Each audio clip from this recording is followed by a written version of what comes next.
I want to talk about the cop. Yeah. The detective. Which one? The one that took time or the one that killed himself? The one that killed himself. And how the exonerations that you were able to get for people. Yeah. So I didn't quite understand how that fit into the story.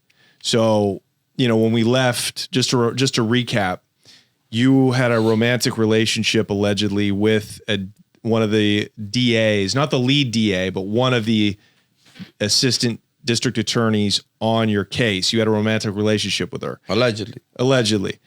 I assume she's still working today. She is. Okay. So she, a cop, a detective who was part of the task force. Working for her, right? Collecting evidence, doing whatever she needed to be done to adjudicate your guys' indictment, your guys' case. This cop, this detective, would come to Rikers and wherever I was at. Yeah. And he would take you out and take you to the city so you could go visit a girl and sleep with her. And, I will go drinking with him. You go out drinking with him? Yeah. That's so crazy, bro. Yeah. I will come back to the facility drunk. Yeah. Yeah. I would get. Did you make any moves? Did you sell dope while you were out there? No. You didn't make any moves? Okay. Nah, I made that decision that I wasn't gonna do that again through a lot of thinking and prayers. I eventually did though, but then I also again stopped quickly. Okay. Years later, in prison. Okay. Well, we'll get to that. But so this cop, explain how this relationship with this detective, how this grew and how that relates to these exonerations of innocent people. So it grew because it kept happening. It grew because I never ran or tried to. Yeah. So more trust was established. It grew because I'm not wearing handcuffs. I'm free. I could go. I could do whatever I want. And he has to appreciate that. It's not blowing up in his face, So how it leads to the exonerations is because that's unethical amongst other things to have that kind of relationship. Also, by admitting to it, now that I did in 2017, I don't know if I mentioned the statement that I wrote an 11-page statement for a defendant so that he could use at a hearing, and that got him exonerated. Once that got him exonerated, once that statement made it through the top levels of district attorney's office, and it was given credibility, he was exonerated. But now that is there for anybody else to use and look at because it applies to anybody who has dealt or arrested or investigated by that same detective. Okay, but how does that relate to you? What this cop was doing, how does that relate to you? Like, how did he admit all of this stuff to you? No, I did. I admitted it. Okay, so I don't understand. Well, so how did this cop? What was this cop doing? He was convicting innocent people. Yes. He would put. So please explain. He would put murders on people that didn't murder the people. It's a frame. Yeah. It's a frame. So by me bringing attention to what I'm doing with him, that his character became in question. And he's already dead when I did this, but they go and reinvestigate different allegations that have been made and gotten nowhere in the past. And now it all tied together.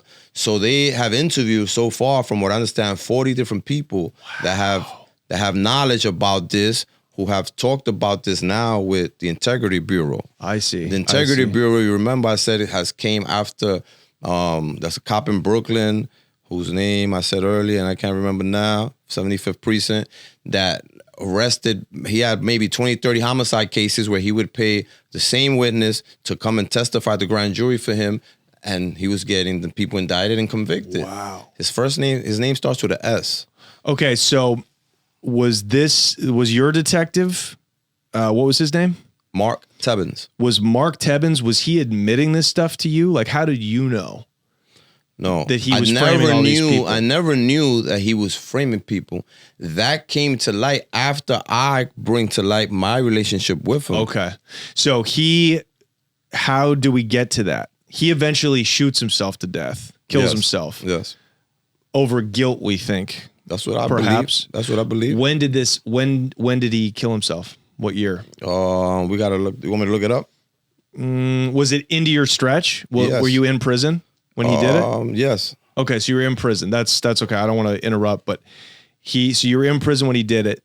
So is that when you came forward about the relationship you guys had before you got sentenced? No, I came forward with that information in 2009 to a private investigator to try to help a guy that was trying to get out. Okay, I see. Once you sign these papers, they're there forever. I see. You never could go back and get it or ask for it to be returned to you. Right. So as it becomes relevant to different people, some people that you may not even know, and those lawyers for you that particular paperwork or any paperwork associated to however loosely they write it, and they receive it, now they got something to work with. Right. So because of that, another investigator came to see me for one thing. A lawyer came to see me for another thing. Wow. And I've been cooperative with them because it could help people. Wow. Okay. So if I'm hearing this right, Mark Furman, Mark Tebbins. Mark Furman. Talking about OJ? Mark Furman was on the OJ case. We were talking about him the other day.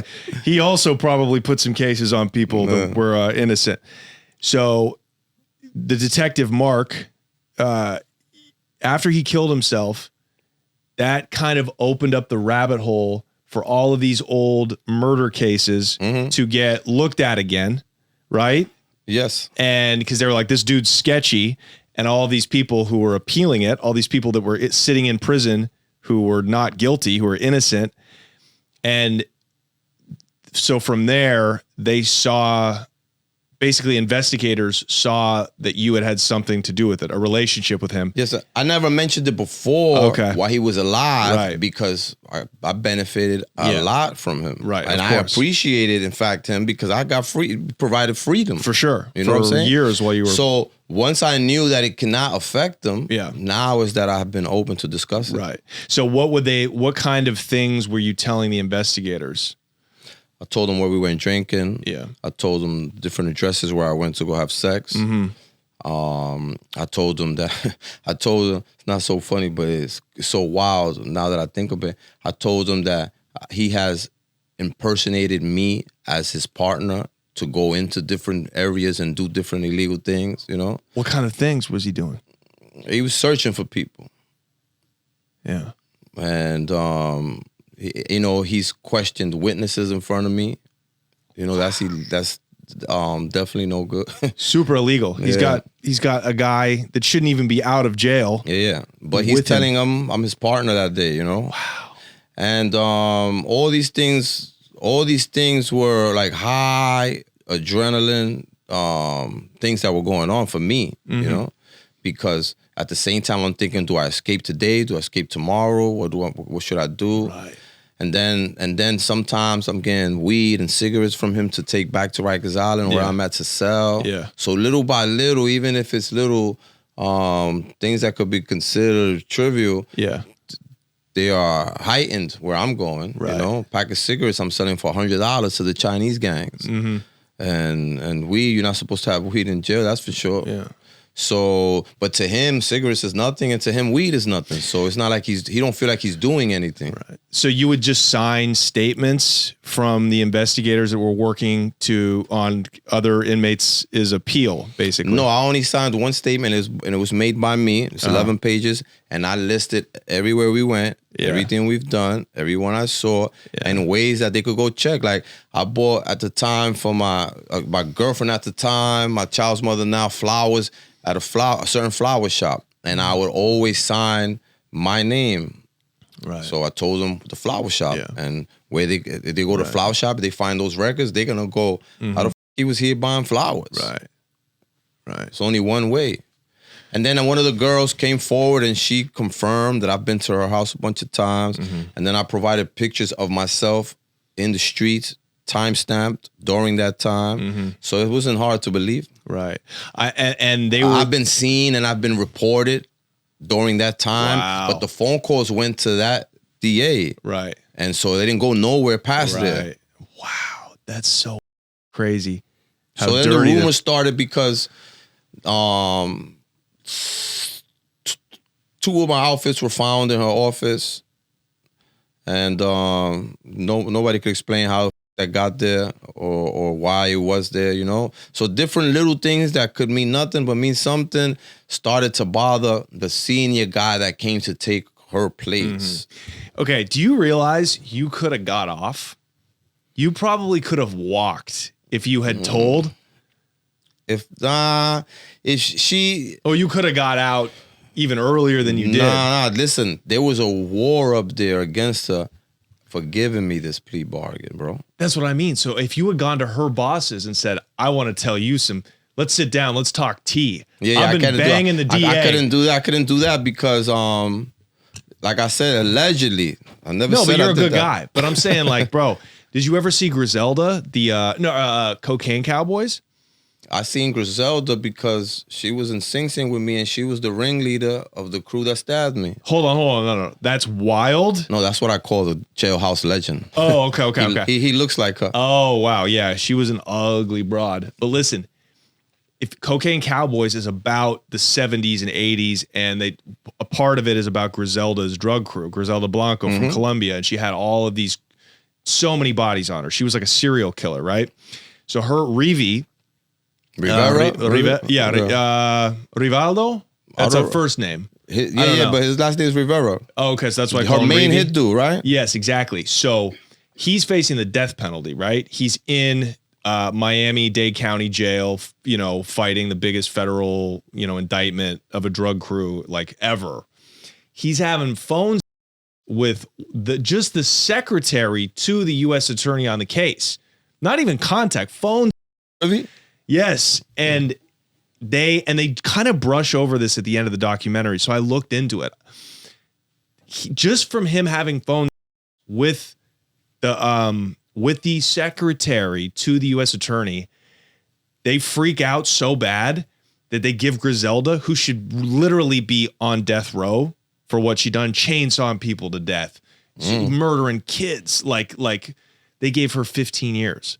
So you, who allegedly was carrying out this actual carnal relationship, love relationship, you could have walked, my man. Well, I'm walking now. Yeah, and it speaks to your character that you didn't. My mission was to save my guys. That was the mission in reality, you know? That's what I was focused on. Like, and you all could Most get out of here. Out. Most of them, 90%. Yeah. We could get out of this. Now, it's not easy when you're young, 18, 19, to take 20 and 15 to life. Right. So there was a lot of reluctance in the beginning. And then I had to have her calm because she's getting heat. She's not resolving this fast enough. And she's supposed to be. So it was a whirlwind of political warfare to be in at the same time going through this. Yeah. But I mean, wow. Okay. So anyways, this is titillating stuff. But back to the detective Mark, who I can't remember his last name. Doesn't matter. Mark Tethens. Yeah. So essentially, years later, all of this stuff comes out. So you were basically just speaking to his character and how corrupt he was, and the appeals attorneys that are working on behalf of all these innocent guys that are sitting in prison for murders that they didn't commit. Basically, you just kind of help them. Your statement about it's called exculpatory information. Right. That's what I gave him. Okay. Yeah. Because they have to look into it. Yeah. And once they look into it and they find, I couldn't sneak out myself and write my own delivery note at a flower shop. I can't. There's only one way my signature could be on there if I was there. And if you compare the handwriting, it's the same. Right. And if I was there, how was I there? And you can't admit how I was there because it's gonna make you look bad. Right. How many people have gotten exonerated? I have helped so far 9 people. And they've all been released. The Central Park 5 was the first thing. And then one of my co-defendants, Damon Springer. Next was Anthony Ortiz. And I don't know his co-defendant, but because Anthony Ortiz benefits from it, his co-defendant benefits from it, from the exculpatory information. And so that's 7. And that's 8. I don't know where I'm to. And then the last dude was 3 years ago.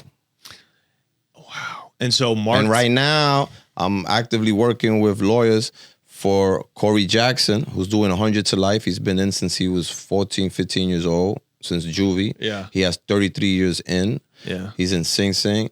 And a couple other defendants. And Mark was involved in all those cases. Yes. Because when Corey was framed for those 3 murders, Mark Tebbins was coming up in the Bronx.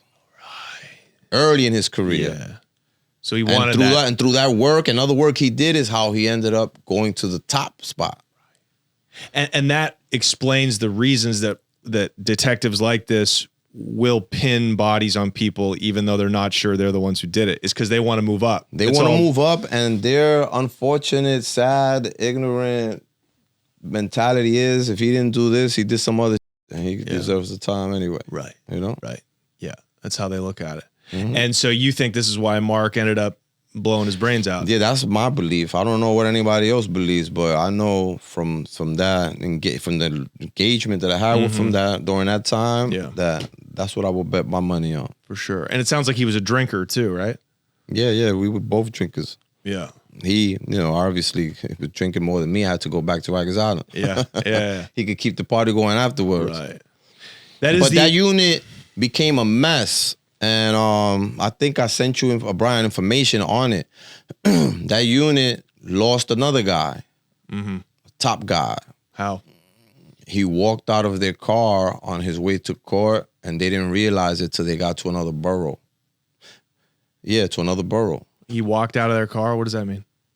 It means one of them was sleeping and one of them was so distracted that they didn't realize he opened the back door and left, and they kept driving. Oh, like an inmate? Yeah. Oh. Yep, he escaped. Oh, my God. And he wasn't too smart. He got caught 10 days later. He kept calling his block. Right. So they ended up catching him. He got 112 to life.